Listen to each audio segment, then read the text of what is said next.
Sebelum nonton video ini, jangan lupa klik subscribe dan tanda loncengnya ya. Selamat menyaksikan. Assalamualaikum, halo semuanya. Jumpa lagi di channel YouTube Perawat Ngaji.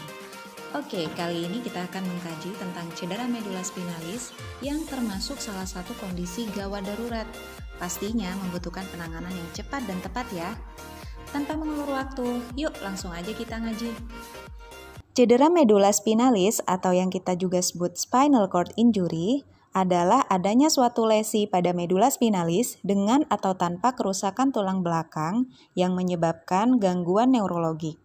Gangguan neurologik yang terjadi akan tergantung pada letak kerusakan saraf spinalis dan jaringan saraf yang rusak. Sumsum tulang belakang atau spinal cord atau juga disebut dengan medula spinalis adalah kumpulan serabut saraf yang berada di sepanjang tulang belakang yang membentang dari bagian bawah otak hingga ke punggung bagian bawah.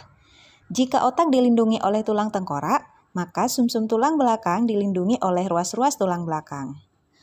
Fungsi medula spinalis sebagai salah satu bagian dari sistem saraf pusat antara lain yaitu: pertama, secara independen mengatur gerakan refleks. Kedua, membawa sinyal atau informasi sensorik yang diterima dari anggota tubuh atau organ indera ke otak.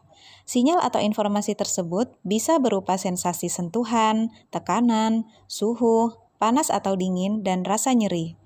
Ketiga, membawa sinyal atau informasi dari otak ke otot atau organ tubuh tertentu.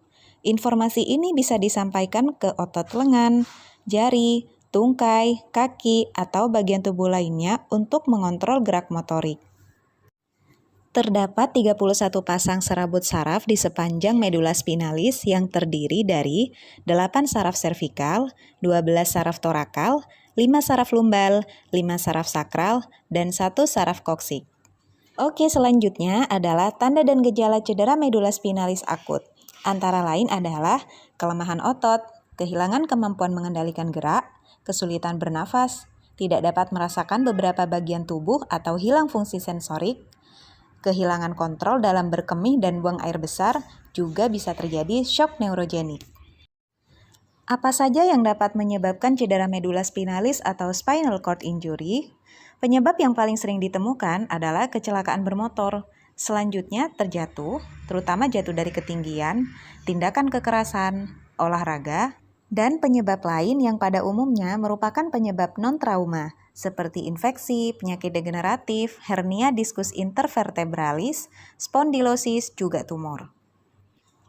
Bagaimana cedera medula spinalis dapat terjadi? Mari kita lihat animasi berikut ini.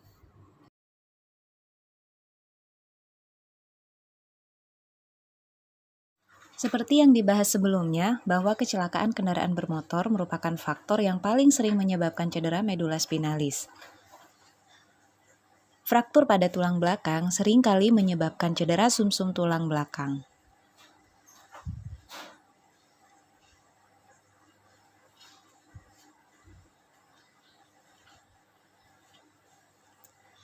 Herniasi diskus tulang belakang juga dapat menyebabkan cedera medula spinalis.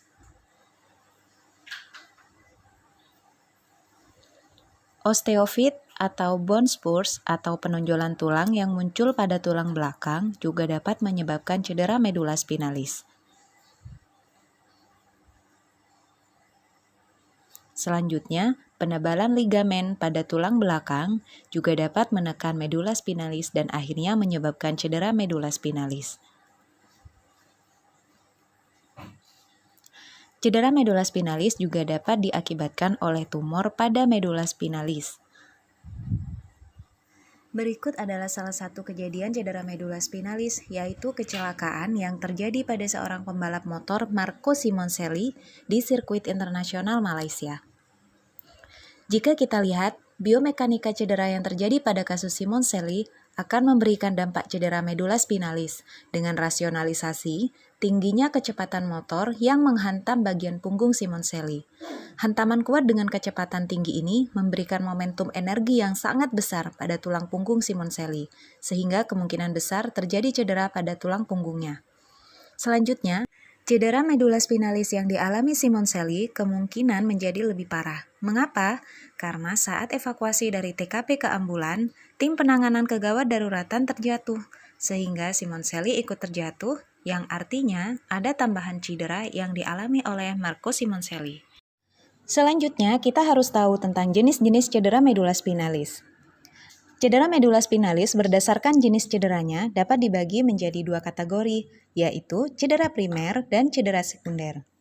Cedera primer merupakan akibat dari suatu trauma dan biasanya bersifat permanen atau irreversibel. Sedangkan cedera sekunder biasanya akibat dari kontusio atau robekan. Beberapa serabut saraf mulai bengkak dan tidak terintegrasi. Rantai sekunder menghasilkan iskemia, hipoksia, edema, dan pendarahan, mengakibatkan destruksi mielin dan juga akson. Destruksi dari serabut-serabut saraf yang membawa sinyal motorik ke tubuh dan ekstremitas akan mengakibatkan kelumpuhan, atau kita sebut dengan paralisis. Begitu juga bila terjadi destruksi pada serabut sensoris akan berakibat hilangnya sensasi sentuhan, tekanan, temperatur, dan sensasi nyeri. Jenis cedera medula spinalis yang kedua adalah berdasarkan beratnya defisit neurologis.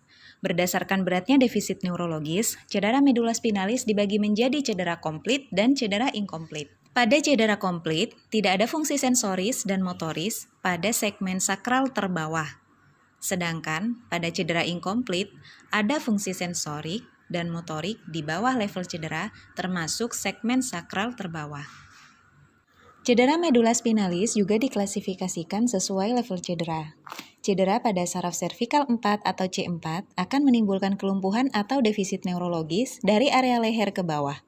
Pada kondisi ini, individu tidak mampu bernafas ataupun batuk. Cedera pada saraf servikal 6 atau C6 akan menimbulkan kelumpuhan atau defisit neurologis dari area torak ke bawah. Pada kondisi ini, individu masih memungkinkan bernafas minimal. Berikutnya, cedera saraf torakal 6 atau T6 akan terjadi gangguan nafas yang minimal. Pada kondisi ini, otot diafragma seorang individu belum dapat bekerja maksimal karena mengalami kelumpuhan otot perut. Selanjutnya adalah cedera saraf lumbal 1 atau L1. Individu akan kehilangan kemampuan untuk mengendalikan gerakan pinggul dan kaki. Beberapa gejala yang dapat ditemukan adalah memiliki sedikit atau sama sekali tidak memiliki kendali terhadap keinginan untuk buang air kecil atau buang air besar. Dari gambar ini kita dapat melihat bahwa cedera saraf spinal di segmen T6 ke atas akan menimbulkan tetraplegia, sedangkan pada cedera saraf spinal di segmen T6 ke bawah akan menimbulkan paraplegia. Klasifikasi lain untuk menentukan derajat keparahan cedera medula spinalis adalah dengan menggunakan klasifikasi Frankel dan American Spinal Injury Association atau kita singkat dengan klasifikasi ASIA. Kita akan membahas salah satu, yaitu tentang klasifikasi ASIA. Grade A menggambarkan sesuatu yang sangat parah, sedangkan grade E menggambarkan suatu kondisi yang paling bagus. Kita akan lanjutkan pada penanganan kasus cedera medula spinalis akut. Prinsip penanganan kegawat daruratan cedera medula spinalis atau spinal cord injury, terutama pada kasus curiga cedera servikal adalah sebagai berikut. Pertama, pastikan jalan nafas bebas. Pada kasus cedera medula spinalis, saat melakukan pembebasan jalan nafas sekaligus dilakukan pemasakan cervical collar. Yang kedua, beri bantuan nafas adekuat dengan oksigen tambahan. Ketiga, pasang IV line, waspada shock hemorrhagic dan neurogenik. Keempat, periksa status kesadaran. Kelima, buka pakaian untuk melakukan penilaian keseluruhan tubuh. Periksa punggung dengan cara lock roll, cegah hipotermia dengan memberikan selimut pada pasien. Ingat bahwa prinsip penanganan cedera medula spinalis akut, pertama adalah minimalkan risiko cedera yang lebih parah. Kedua, pertahankan imobilisasi. Ketiga, pasang cervical collar. Dan keempat, letakkan penderita di atas papan keras dengan penahan kepala atau head immobilizer. Pada manajemen jalan napas pasien dengan cedera servikal bagian atas, ketidakmampuan bernafas disebabkan oleh paralisis otot diafragma. Sedangkan pada manajemen jalan nafas pasien dengan cedera servikal bagian bawah, ketidakmampuan bernafas disebabkan oleh paralisis otot aksesoris pernafasan. Jika diperlukan, lakukan intubasi untuk mempertahankan ventilasi dan perfusi. Kapan pasien dilakukan imobilisasi?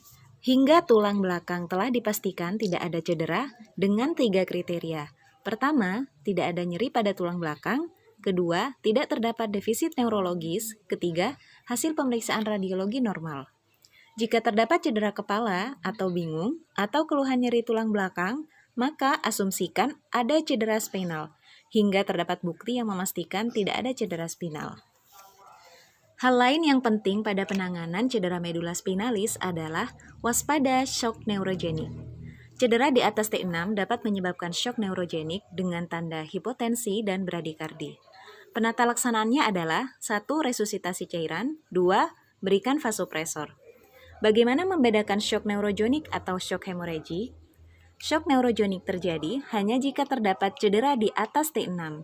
Hipotensi atau shock dengan cedera di bawah T6 disebabkan oleh pendarahan atau hemorragik. Hipotensi hanya dengan adanya fraktur spinal tanpa defisit neurologis atau SCI yang jelas disebabkan karena pendarahan. Pasien dengan cedera di atas T6 dan tidak ditemukan tanda yang berhubungan dengan pendarahan, yaitu takikardi dan vasokonstriksi perifer, maka curiga shock neurogenik. Pada cedera medula spinalis terjadi kekacauan TTV. Adanya kekacauan TTV ini membutuhkan pencarian cerdas sumber pendarahan tersembunyi. Pada kasus cedera medula spinalis juga diberikan terapi glukokortikoid atau steroid dosis tinggi, yaitu metilprednisolon selama 3 hingga 8 jam awal cedera untuk mengurangi efek sekunder cedera medula spinalis. Terapi ini antara lain berfungsi sebagai antiinflamasi, menekan proses imun, antioksidan, mengurangi nekrosis dan edema, menekan ekspresi gen proinflamasi, dan mencegah apoptosis pada white matter. Sehingga pemberian steroid dosis tinggi pada 3 hingga 8 jam pertama setelah cedera akan memberikan output yang lebih baik pada pasien. Demikian penata laksanaan kegawat daruratan pada gangguan sistem neurologi kasus cedera medula spinalis. Semoga memberikan banyak manfaat bagi kita semua. Jangan lupa ikuti terus channel Perawat Ngaji.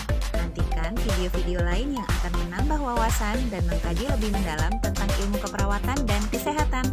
Terima kasih semuanya. Wassalamualaikum warahmatullahi wabarakatuh.